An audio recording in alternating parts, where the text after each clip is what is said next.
No, thank you for inviting me here. Thank you all for staying so late. I mean, for me it's just the beginning of a long working evening, but you might like to go home. So if you want to save some time, or if things I'm telling about are not interesting for you, please communicate that to me, because I'm here for you, not the other way around. So that was my main concern when I saw Steve and his room, and I thought maybe I should start basically asking you what is that you would like to discuss with me, or hear from me regarding be that privacy in more general terms or state surveillance that Mirek explained a lot of legal context of this huge topic, or maybe GDPR even in commercial spaces. So I'm really open for your suggestions if you have any. Myself, I thought that as now I'm more practitioner than lawyer. I have legal background from this building, and I spent even some time in a law firm, but I tend to forget that era of my life. So last 10 years I basically spent more in political zone, lobbying politicians, trying to change laws, trying to explain to broader public why we need them, doing a lot of work with media, doing work with artists and journalists and people who don't get law at all. So I tend to simplify things. I tend to take shortcuts, to speak in very plain language. I hope you are not bothered by that, but that's my approach. And what I thought that I could bring to this room was, on one hand, some perspective on our hopes around GDPR and legal changes that we saw coming from the EU when it comes to limiting private surveillance, so limiting what companies can do and limiting what state authorities can get from companies, and a bit of and my view on practice, on how after this, not yet 1 year, but couple of months with GDPR, how it looks like from the commercial side, because that's the only sector where we can say something. So I thought I can do those two things in probably 20 minutes without abusing people in this room. But if there are any other ideas around GDPR privacy, please speak to me, because I can really bring different perspectives as well. Nothing specific that you were intrigued by other speakers and you want to follow up. Okay, you lost your chance to influence what I'm going to say, but you can still drop questions and stop me, really. I prefer that. I forgot to say I'm not lecturing people. My usual maximum speaking time is 15 minutes, so when I heard 30, I was like, no, that's more than I do. And on TV if we have 2 minutes, it's like, wow. So it's a luxury for me to be just talking here without limits. But no worries, I will keep it short. So as I said, my background is law, but mostly politics. I know GDPR from its very, very beginnings. I think it was 2007, maybe, when, or maybe a bit later, but really at least 7 years ago. So no, not 7, it's 10 then, yes, no, 11. Oh my God, I'm losing dates. It's running too on. It was maybe 2011 when Commissioner Viviane Reding, who came up with this concept of big reform, started consulting people, and we were already in this group consulted back then. It seemed back then so distant, so impossible to change legal regime that was around for 25 years and didn't work very well. That was very clear.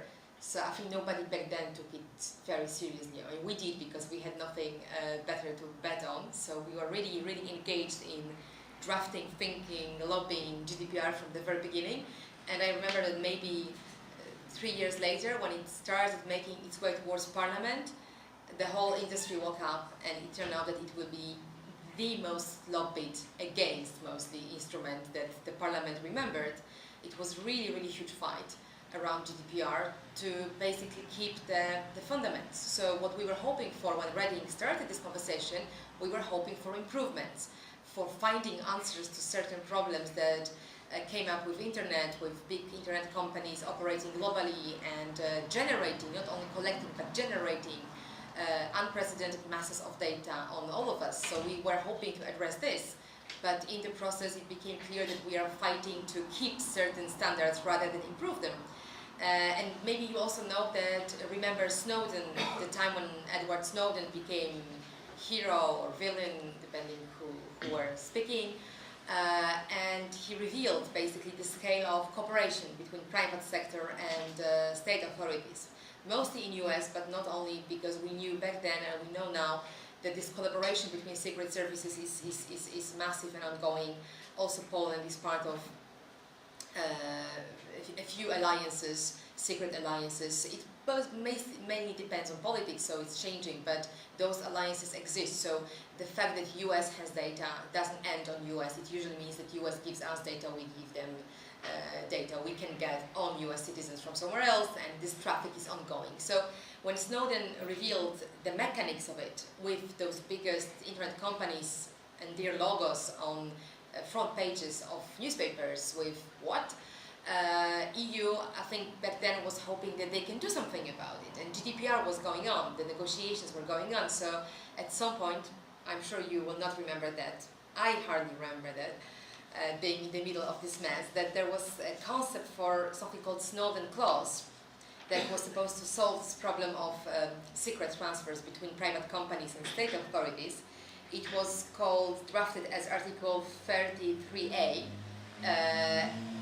Until August 2015 it was still serious. In August 2015 it was deleted. It was removed from the game. But until 2015 there was serious conversation about specific clause in GDPR that was supposed to force companies to become fully transparent on those transfers.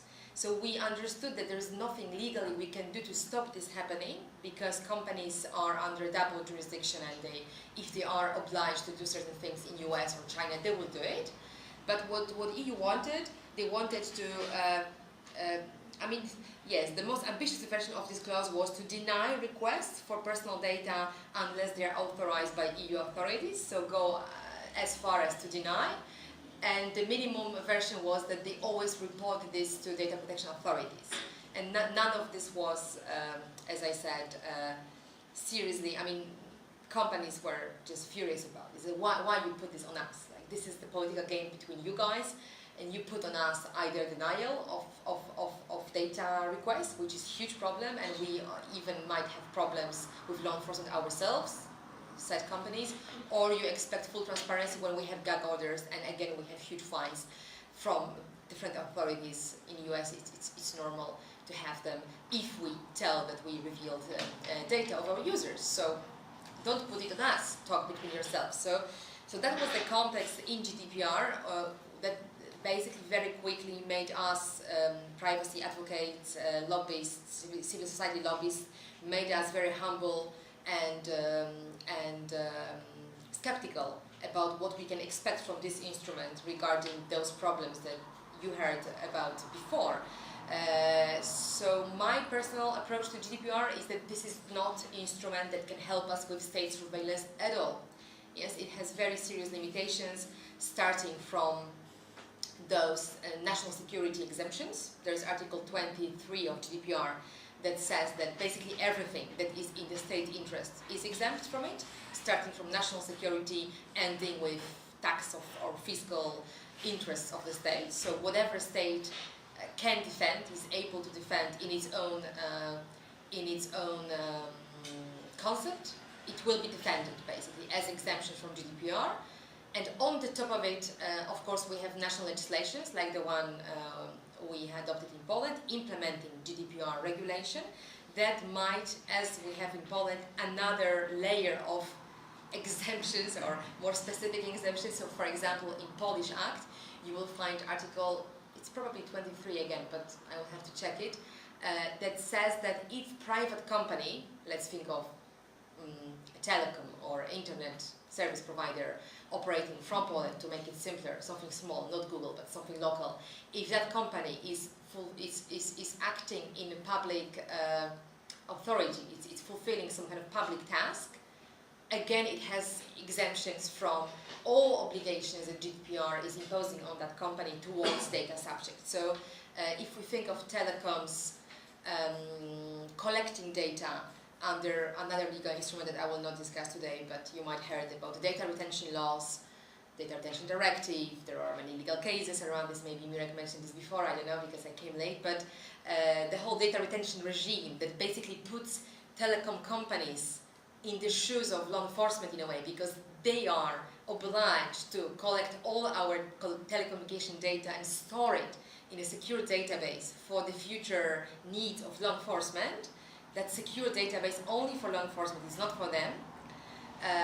But there's direct access there. They are, in a technical way, it's directly linked with law enforcement. So they don't need to request. They have a way to ask questions electronically to this database. So those databases, they are operated by private companies for the purposes of law enforcement. So I would say that this is probably exactly that case of private company, data controller, collecting personal data of its clients, customers, not in its own interest, but in public interest, and only therefore, it's probably, we haven't had a case on this yet, we will, I'm sure, it's exempted from, for example, the obligation to, from the right of access, the way we understand this. So my right to go to this telecom and request my data, including information with whom they share it, for which purpose, and so on. Yes, so those transfers happening between private companies and state authorities, they are really, really secret, even with GDPR in place that has quite strict provisions on revealing what's going on with the data. So I think GDPR will not be helpful on that front, on the front of increasing transparency of this state, public-private data transfers. It will not be helpful, of course, when it comes to oversight, because oversight mechanisms over what companies do with our, sorry, not companies, but what law enforcement does with our data is also not EU competent, right? This is strictly reserved for member states. So every member state, like Poland, has its own concept on oversight, and that concept of oversight in Poland over the last 10 years that I've been engaged in those battles has been changing to the worse. Because when Panopticon started its activity, we thought that very little is known about how state obtains data on us, how exactly those requests are handled, how many of them there are. And in first, I think, 5 years of our activity, we had some victories here. We forced or encouraged most, except for I think 1 or 2, all secret services and police authorities to reveal at least the scale and types of requests they are making on citizens. And we also managed to shorten period of data retention from 2 years to 1 year with our lobbying and some cases. And of course, it was a big coalition of state civil society and entities like the Ombudsman Office. So a lot has been won on this, and then last 5 years, I think it's slowly moving back, especially last 3 years, more dynamically. For example, with the surveillance law that I think was mentioned by Mirek Wróblewski, we surveillance law, and not okay, you mentioned it. There is something we call in our jargon surveillance law, but it's not surveillance law, it's called differently. It has a name like the law on police and other authorities, but basically it regulates access to data. So that law was a masterpiece because it was presented in public discourse as response to constitutional court judgment that obliged Poland to improve certain standards. So PiS government, as one of the first things they did, they adopted this law as response to the judgment that was on paper imposing good standards, but in fact we got the law that in many aspects did the opposite, and in transparency that's exactly what happened. So that law is constructed in a funny way in which any transfer of data between law enforcement and companies is treated as secret. Is subjected to the regime that protects confidential data, basically, and because of that, because of certain, I will not go into details, but because of certain aspects of this, certain provisions of this law, basically the effect was that all those authorities that used to give us statistical data about the requests they are making on us towards private companies, all those agencies, after implementation of the surveillance law, they said, we can no longer do that. The law is not prohibiting it, but because it's treating all transfers of data between us as secret, and we cannot really break the secrecy because there are not fines, but there are consequences to this, we will not be publishing statistical information. So now all we get is some kind of very vague data coming from other state authorities like courts that do certain oversight in this area, and from the Ministry of Justice that collects certain information and reveals certain information. So that was basically digressing from my main thread, and I apologize for this digressing, but I wanted to give you an example of how complicated it is here for us to really increase the transparency of the state requests for data that affect private companies and their customers. So back to GDPR and this legal framework, I still think that there are three ways of improving the situation. First is transparency on the state side, and I just gave you this story, one example showing that it gets only more difficult with new laws we have adopted in Poland. Another way is to make it harder for state authorities to get data, so increase oversight. For example, introduce strict court oversight that is asking difficult questions about, do you really need this data? And again, here we have, I think, no major successes in Poland. We have courts involved in this system, but mostly as people who give stamps on requests, but they don't really do deep oversight of that. And we have anti-terrorism law that I think Mirek didn't mention, that was another very loudly debated legal act adopted by PiS government soon after they got the power. The anti-terrorism law created certain exemptions from court oversight, judicial oversight. Even in this weak system we have, new exemptions were created under terrorism allegations, or specifically towards people from outside Poland, like migrants or foreigners. So if you're a foreigner living in Poland without Polish citizenship and you have friends in the country, even your friends in the country with Polish passports might be, in the worst case scenario, affected by the fact that you are a foreigner and you might come under this terrorist law, and controlling your conversations, controlling traffic of your data online or in your telephone will not be supervised by a judge. So those exemptions were created, and we have even lower standard than we had before. And the third way of improving situation, which brings me back to GDPR, is coming from the company's side. Yes, I think the most for us, after those years of battles, I see that the best thing we can do is to talk to companies about what they collect and what they have available on us. Because if we come from the other state side, from oversight, from transparency of state actors, we are really like doing circles.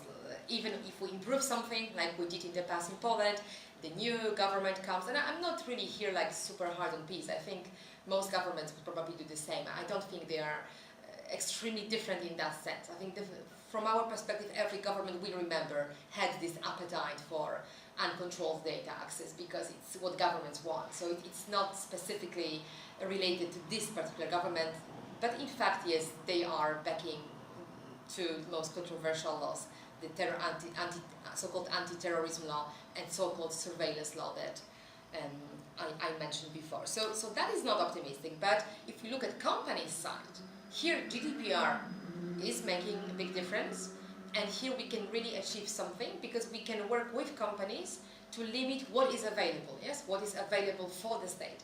And I think that's what I think should be my focus today, not to bore you and make you more depressed with this state part. So let me take you through main aspects of GDPR that we were mostly hopeful regarding this commercial side of the picture, and how it plays out in practice. The practice is not perfect, but maybe we are getting somewhere. So the first thing we were hoping for is that there is a principle of data minimization, and the principle in GDPR, the principle also of necessity and adequacy. So if you are a company, without basically consent of somebody that is your client, you are not expected to collect more data than is necessary to do what you're supposed to do. So if you are Google location service, if you are Google Map, you might defend that you collect location. But if you are Google search engine or if you are Google mailbox, then you should not touch location data because it's not related anyhow to your service. Yeah? So if you start thinking about what happens on those big internet platforms, I mentioned Google or Facebook because we all know them, love or hate, but they are with us, intimate relationships, and they really are big players here. So I think it's worth looking at their service. So if we look at their service from GDPR perspective, they really should change. Yes, it's not defensible. This concept of Google, for example, that they create universal service, that everything is connected, and whatever part of the empire you enter, you are immediately caught by the same privacy policy that basically says, we will profile you because we do advertising, we will collect your location data because we want to know where you are to improve this advertising, we will store your history of everything. They tell us all this, they don't hide this, but they assume that we will accept this as some kind of service that spans across all those areas of life. And I would argue against. I would say no, people like us really have the right to question the essence of the service, especially under GDPR, where this principle of data minimization and adequacy is very seriously. It's treated seriously, and we can really. I still hope we can win important cases using those principles against companies that simply assumed at some point of their development that their business model, for example, is about advertising, like Facebook did, and they are not hiding it as well. Mark, even in Senate, said, yes, we run ads. That's what we do, we run ads. We don't really provide community experience, we don't provide personalized newspaper. What we really do, we run ads, and everything else is just a facade. So, they made those business choices. But if we confront them now using GDPR, we can really question what is collected in the first place. And this is a big battle that, from my perspective, will only be starting now with legal cases that are under preparation.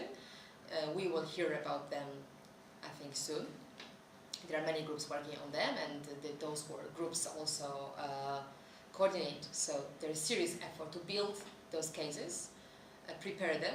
So this first layer is what is collected, what is really necessary for the service. Right now it looks gloomy, but I think we will be getting better with case law. That's my hope. The second layer we can expect from GDPR, talking about companies, is consent. If they understand limits of necessity, and if they understand, some companies, not Google in this case, but many Polish companies, many Polish news providers, they understood that sharing data with third parties for advertising is more than they need to do. Yes, they accepted this logic that to give people news, they don't need to run ads, or maybe they need to run ads, but they could run ads themselves. So their choice to make more money by running ads through Google and through different third parties was their choice. So most of Polish news sites that I know, they decided to do this on consent. It's okay, this is not something we can do with a necessity concept, we need to ask for consent. And they started asking for consent. But if you use Polish websites, you will, I'm sure, be quite frustrated with those consent clauses.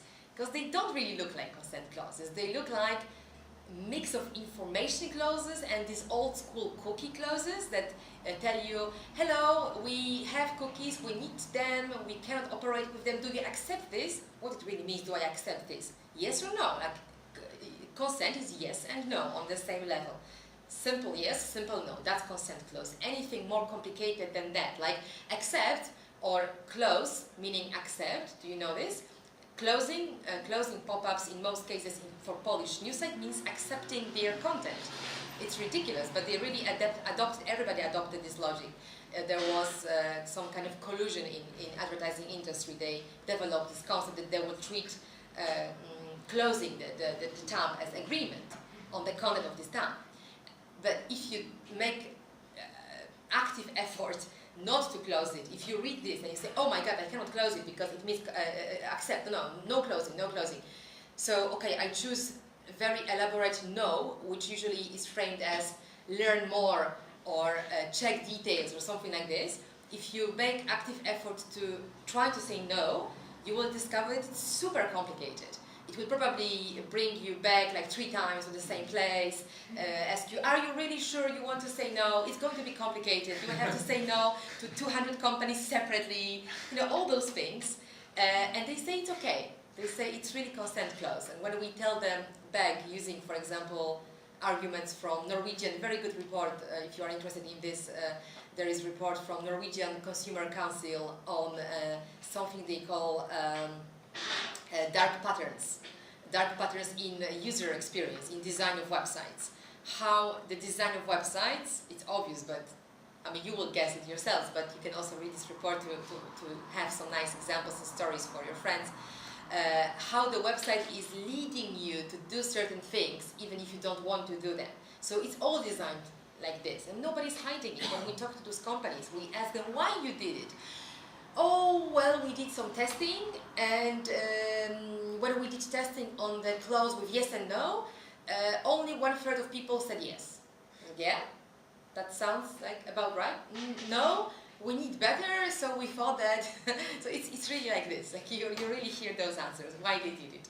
So they designed those pop-ups to get yes, to get consent for what? For tracking, for profiling, for generating more personal data about us and sharing this data with third parties. Of course, you can say we started with state surveillance. This is like stupid soap advertisement. I mean, who cares?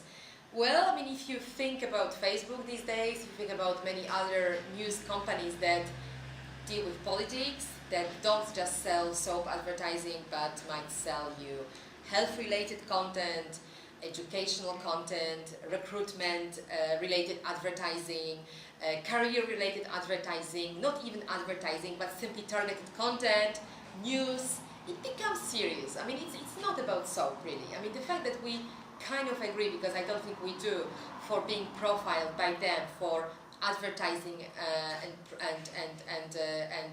content targeting purposes becomes more and more serious and more problematic. Also because, as we probably all know after Cambridge Analytica scandal and the whole psychometric, you've heard, right, about psychometric experiments, yes, profiling people on the basis of what they do online, like what they like, what they share, what they post, trying to get understanding of their psychological profiles on the basis of this data.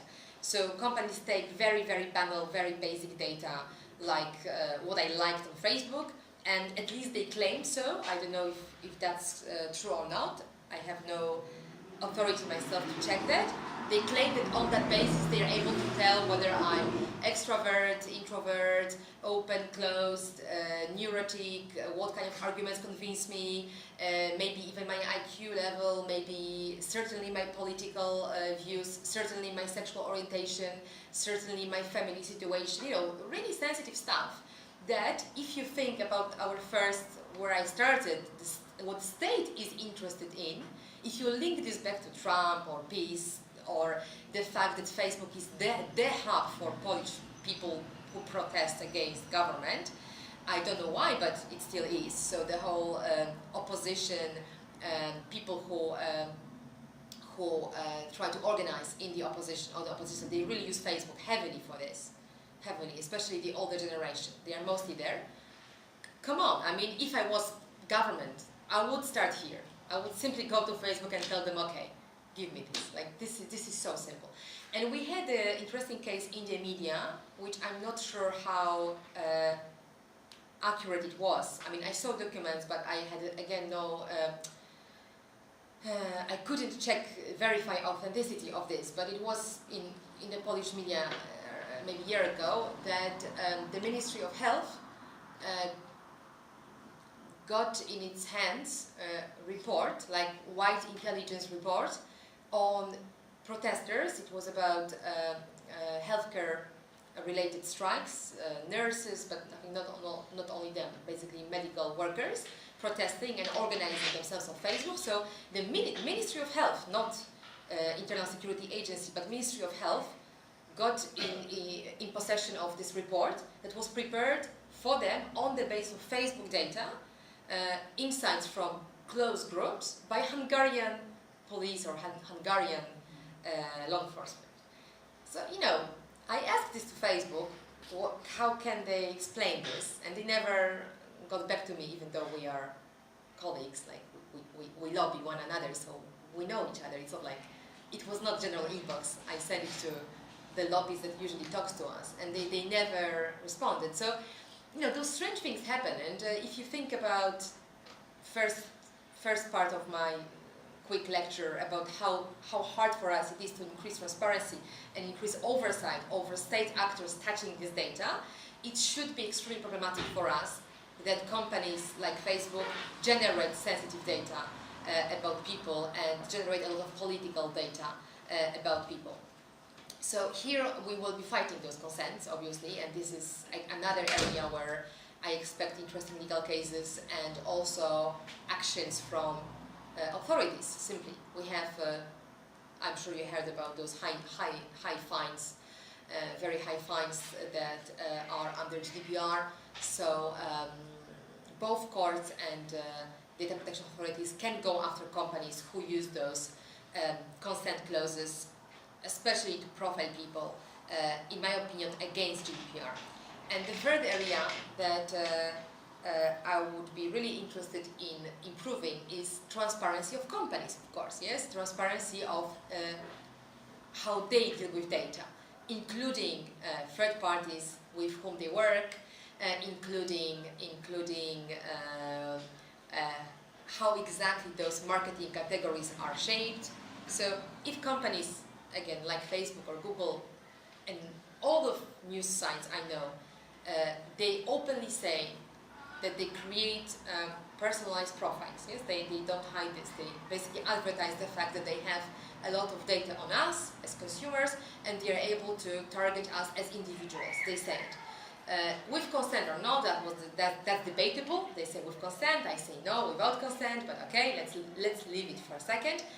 Let's assume they do it with my consent. Let's assume that those consent clauses are valid.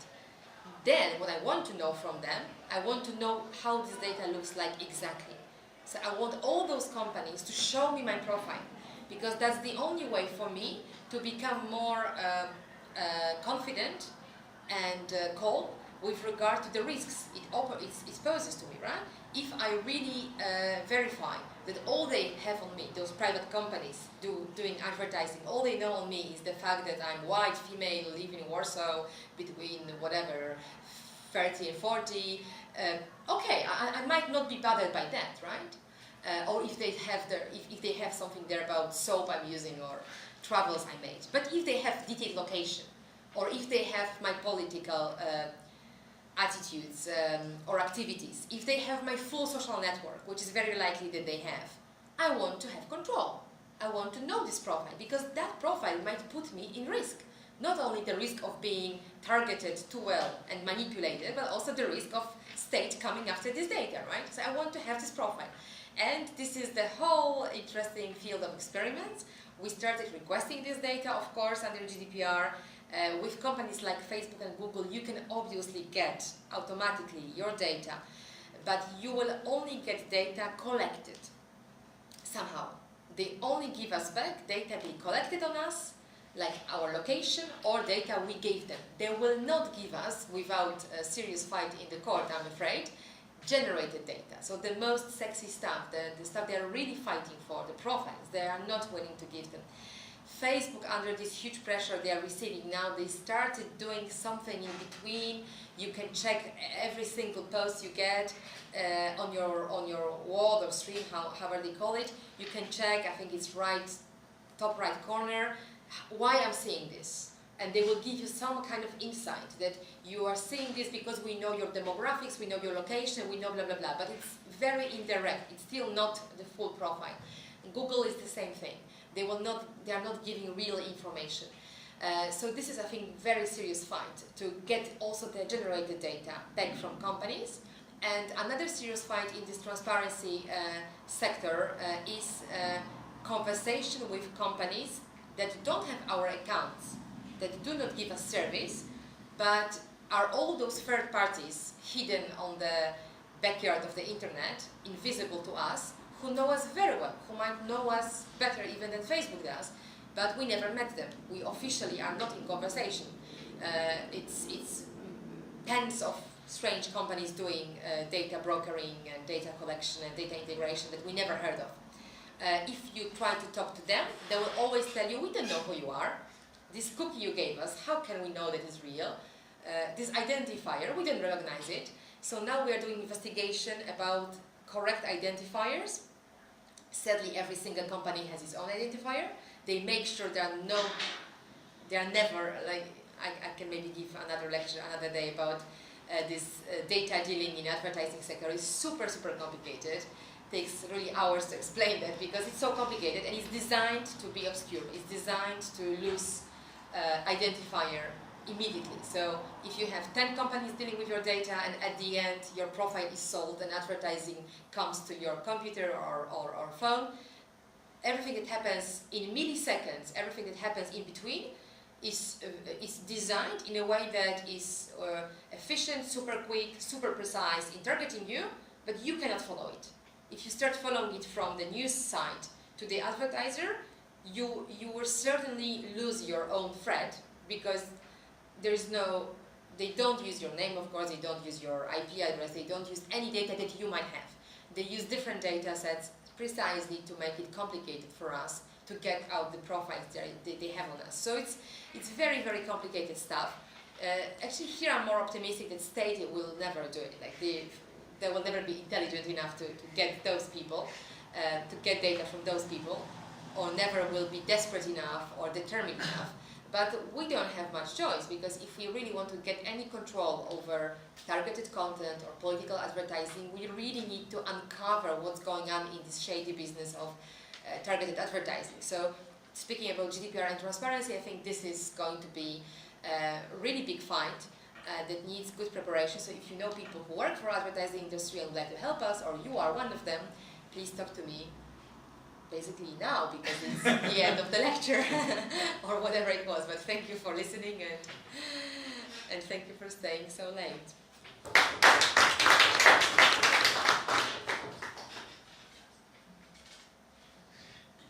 Kasia, as you were talking, it struck some parallels with me about, it might seem a strange comparison at first, but cigarettes in the 1950s. No one thought anything bad about them, just made you look cool. Some companies even said they'd give vitamin C. And then as time has gone on, we've seen the health threats start to become more and more public, and then legislation starting to change more and more the way in which it can be advertised. And now we're at the stage of having diseased lungs put on the front of a packet saying, are you sure you consent to this? Because this is what it's going to do to your body if you use this product. Yeah. Do you think that the GDPR is the beginning of eventually a graphic health warning about companies being forced that if you click on here, this is what may potentially happen with your data in the same way that this is what may happen to your lungs if you use this product? That analogy was actually used by, I think, Cory Doctorow years ago, and we really love that. There are, I think, two best ways of talking about privacy. Cigarettes is really excellent example, showing same mechanics or same problem with deferred harm and immediate reward that you have with sharing your data. It's so easy to buy a ticket online now. Who would like to go directly to the office and pay with cash, like an idiot only, right? It's one click is so easy. Or why wouldn't I post my coffee on Facebook? It gives me likes, it's so cool, you know. And we tend to think it costs us nothing, it gives us nothing harmful in return, because one cigarette means nothing, what it means. But 1 million cigarettes over your lifetime make difference, and same with data. Another analogy is ecological one. It's like, you say smoke in English? No. Smog. Smog, yeah. Same. So it's like this, you know, this dirt in the air, small pieces, maybe one of them means nothing to your health and to the environment, but we have millions of this, and there's no way of, it's even better because same with data, the moment it detaches from you, it's generated by somebody on you, it's also circulating in this kind of very free way. I don't know, just one example of this free circulation, maybe you haven't heard of this, but I'm sure you know how digital advertising works. It's real-time bidding, yes? They bid, news sites present profiles, they say I have impression that will be presented to profile of that sort, for example, male, 30 plus, Warsaw cars, do you have advertising for this profile? And there is bidding. It's very complicated in practice, but what's essential in this system is that everybody who has access to this advertising, real-time bidding equipment has full access to data. Nobody in this world, even though data apparently is oil and is so expensive or so valuable, nobody cares about protecting data because everybody benefits from access to data. So the design of this system, I can play that I'm bidding for advertising myself, not buying a single one, never, and I'm considering actually doing this, and having access to those bits of data, just to, in my case, to present to people how it looks like. But it's possible. You don't need money, you don't need to be a real advertiser even to have access to those data sets that float around in advertising ecosystem. Because everybody wants them, so they are floating around. So really those two analogies with air pollution and with cigarettes are good ones. Can GDPR force this kind of transparency or health warnings? It's hard. It's hard for one reason. There is no bodily harm, and there is nothing that can get pictured at the end.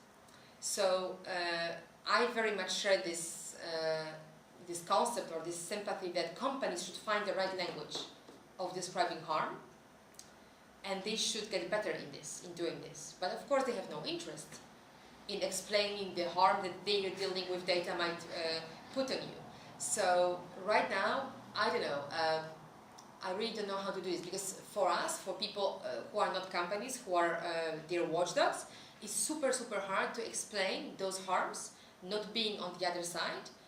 For example, we talk about banks very often. Yes, we use the example of scoring, credit scoring, financial scoring in general, how scoring that is made for financial purposes transpires to many other sectors like recruitment, like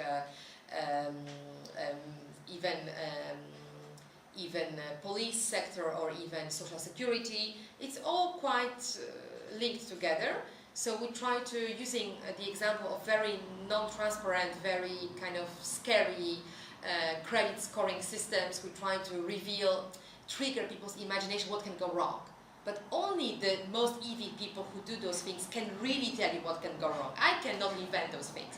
I cannot design this lung cancer because I don't have imagination of what sort of lung cancer you will get from data. So I think we really have problem with finding the right harm examples. And that's really big effort in my bubble to find this.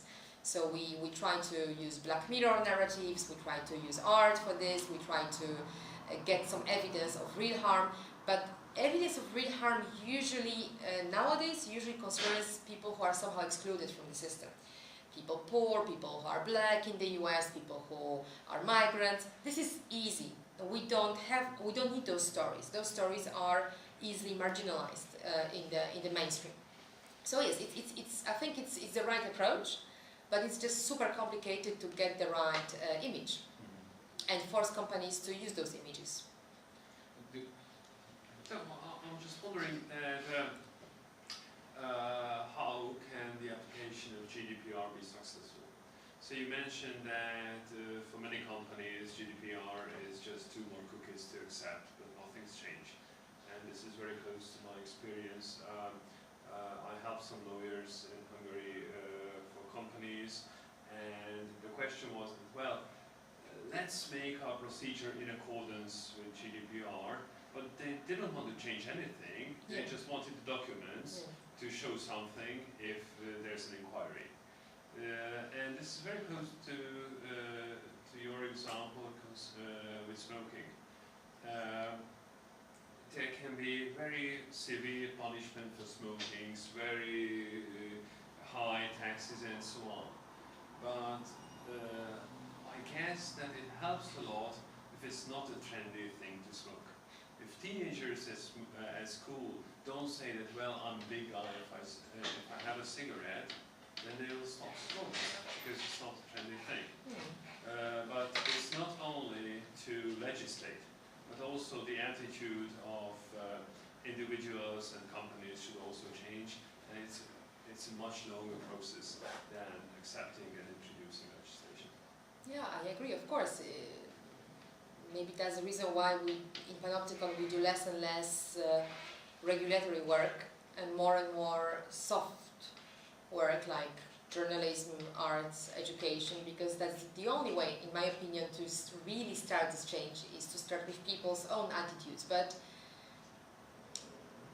smoking example helps us understand why this is so hard, because it's really, I mean, I think people probably, without realizing what can go wrong with data, this trend, this trendy thing about sharing data, or will not stop so easily, or maybe it's even harder because we all are victims of pressure to share data, pressure of being connected, being visible.